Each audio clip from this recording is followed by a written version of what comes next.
We need to go back in every other Wednesday for family counseling.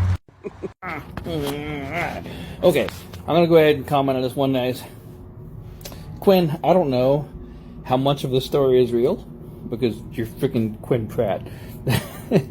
Some of it might be real, most of it might be real, all of it might be real, or it might just be for giggles. I have no freaking clue, but I'm just going to comment on this last part here. As a Christian, I didn't grow up a Christian. I grew up an atheist, and I used to cuss really, really bad. So, number one, don't let it bother you, okay? Number two, if the church wanted to save the souls of fellow Christians, then why didn't they tell you that they were just going to follow the Great Commandment to begin with?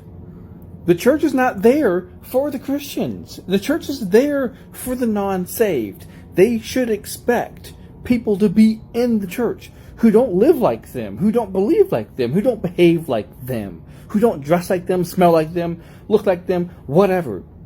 That's what the whole point of the church is. And if you're somebody who's in a church who hears something like that happen, and you're going to look over them and judge them because of it, you need to take a step back and go pray yourself. Okay? Jesus sat down and ate food with sinners. Why? Because he wanted to show them the light, the example of what grace is. And you can't do that if you got a freaking board in your face because you're judging everybody around you for not behaving exactly like a Christian should in a church where you're not supposed to expect people to live and act like Christians.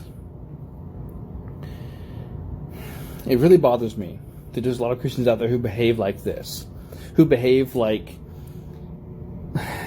they own the Bible, like this church is only meant for Christians. And you know what? I used to be that person. I used to be that kind of person. And that wasn't even too long ago. That was maybe a couple years ago that I had that mentality too, that cussing just really, really pushed me off.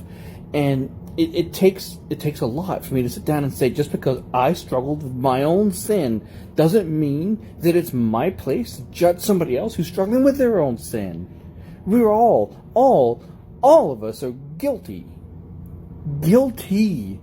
of transgressions against God's commandments, against God's perfection. We're all guilty. And if it wasn't for Jesus Christ, we'd all be going to hell. So don't you sit there and be judgmental towards another person because they are just starting where you started at not too long ago yourself. Be humble and believe in God. That's all I gotta say, folks. Be nice, okay?